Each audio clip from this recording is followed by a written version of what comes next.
Make it special. Make it Maloney.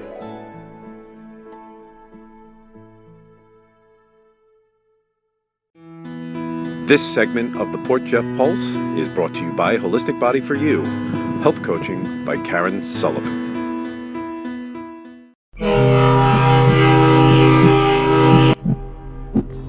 All right, talk to me. What's happening today? I want to hear about the Misericordia upset with this is Oneonta. great. Yeah, so the week off, we went up to Oneonta, my alma mater, and my son's lacrosse team played Oneonta.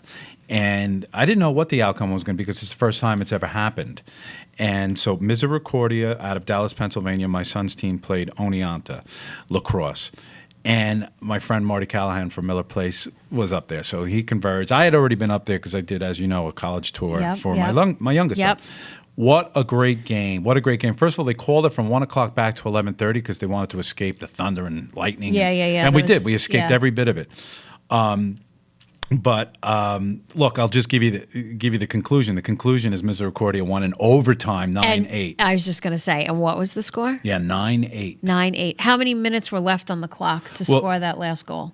It was like a buck 30, a minute 30, because they do a 4-minute sudden death overtime. Yep. But they don't do Bravehearts, do they, at the college level? No, they don't do Bravehearts. Okay. But I got this, May. So I got this new camera. So of course, I put it on, so I really ended up getting a lot of highlights.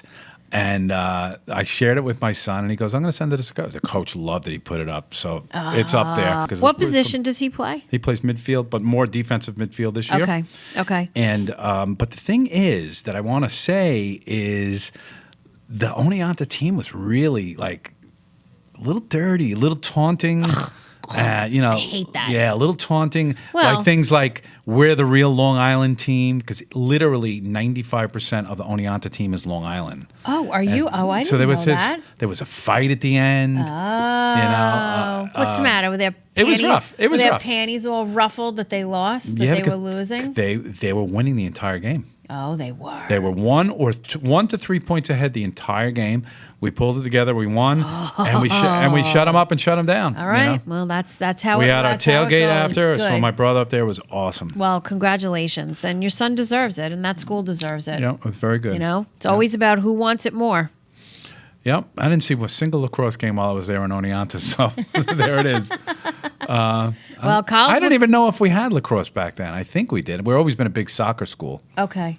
I'm sure we did, but I didn't see one of them. I was too busy doing other things. College lacrosse has started, so we've watched some games already on TV. Yeah, it's exciting. The DVR is all programmed for ESPN3, right? Oh, yeah, right. ESPNU. Yeah. So we're in. Yeah. We already have some tickets for some Stony Brook games coming up. So yeah, Albany is going to be versing Stony Brook, so that's going to be a good game, and that's actually. Empire Lacrosse, my son's travel team, they're going to be doing something that's going to be a fundraiser for Hope House Ministries. The Stony Brook just beat someone big, I thought. They look good this year, right? Yeah. Coach Nagel's done an amazing job. He's a great coach. He is a great coach. Jim Nagel is he's the bomb. Yeah. He is. So what else? This Saturday, because we had your husband Phil Sullivan on last time, this is, hopefully we get this out to again emphasize there is a trade fair, for lack of a better word, right? Job fair for those that want to go into the trades. Yep. Ryan, you may be interested in this, I'm not sure. For young people that are not electing to go away to college or necessarily use some of that college education, just want to get into working. Right. For good money and becoming better at their trade. Correct. And that's a great idea. 11 o'clock at the Holiday Inn Express. Right. It is a job fair trade show with Soundview Heating and Air Conditioning, Palace Electric, A1 Roofing, and Kenny Schwam and his plumbing company. So they'll all be there, ready to interview and ready to hire. Yeah, that's a good good event. And let me tell you, this is so good for the economy here on Long Island. Yep. These are all homegrown companies looking to hire homegrown people right here on Long Island. So I'm very proud of that. I will stop by that. I'll be down there too, helping out and doing some interviews and stuff. Excellent. Yeah, so that's going to be it's going to be good. So I'm excited about that. Good. What else is going on? Well, to switch gears a little bit, we had some really sad news happen on Friday. One of my good friends, her son passed away, and that's really it's deeply affected our community, Miller Place in particular, and of course Port Jeff, and it's really rocked the lacrosse community because of the fact that this young man was a lacrosse player in 9th grade, and so we've just been kind of going through that right now. What was his name? His name was Nicola Signore. And he was a high school student at Miller Place.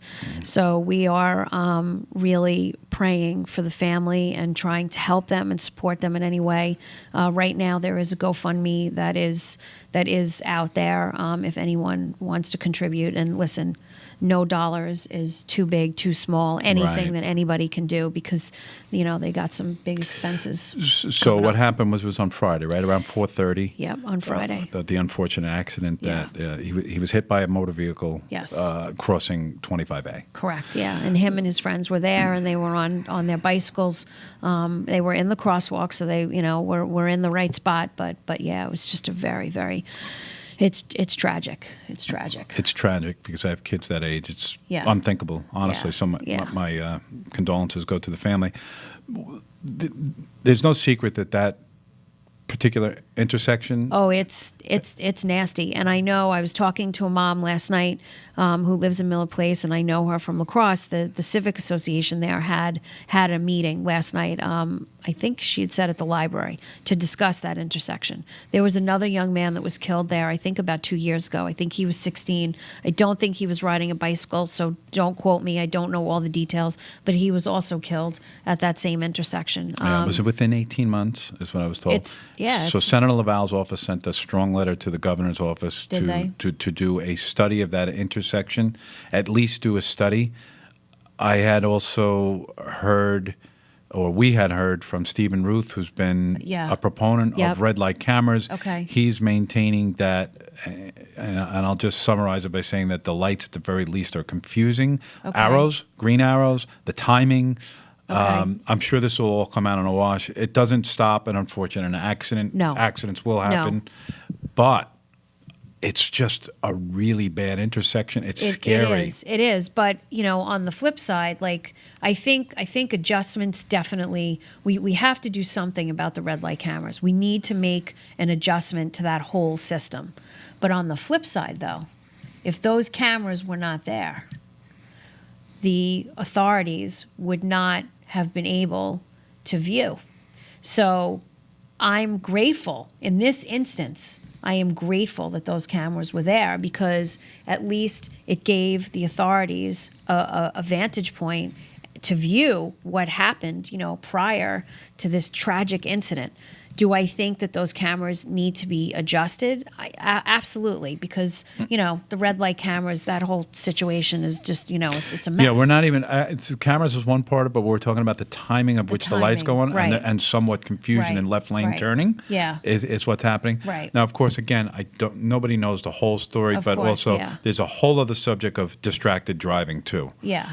Please, I'm not I know. pointing fingers at all. I'm just saying we are all distracted as a society, and that intersection. And we are really bad. 1 second away from a bad accident. Yeah. Any of us that look down on our phones or devices, for that matter, spilling a cup of coffee, whatever it is. I know. I know. Yeah. Auto accidents are the number one killer. Yeah. What was that? You gave me a statistic the other day. What was that? It's like 44,000 people died. And that's statewide? No, that's in the country. Okay. But I mean, it's like 120 people a day. That's a lot. Yeah, it's a lot. So again, our condolences, heartfelt condolences. This is your friend, I know this. To the Signore family. Yes, they are my friends, and I love them dearly. And it's just I don't even know what to say. It's just awful. It's really incredible. Yeah. Yeah, so thank you, and thanks for letting me kind of talk about it. Yes, absolutely. And just get some information out there about the GoFundMe. We'll put the GoFundMe up on the back because we want to support the family. The other thing too is that if anyone wants to make a donation in Nico's honor, the Lax for Hope Foundation will be accepting donations, and anyone can contact me, and I will make sure that those funds go to Lax for Hope. Lax for Hope was a team that was started by Matt Lenigro, and my son and Nico, and there was like a core little group that was part of that, and it was a team that we kind of put together. It came out of another travel thing, and that's how we all met Matt. So in lieu of flowers or in anything, if anyone wants to donate to that, that's a good cause too. So Okay, Karen. in Nico's honor. So. Yep. All right. Yeah, Thank you. absolutely. We Thank wish you. the best for them. Absolutely. Thank you.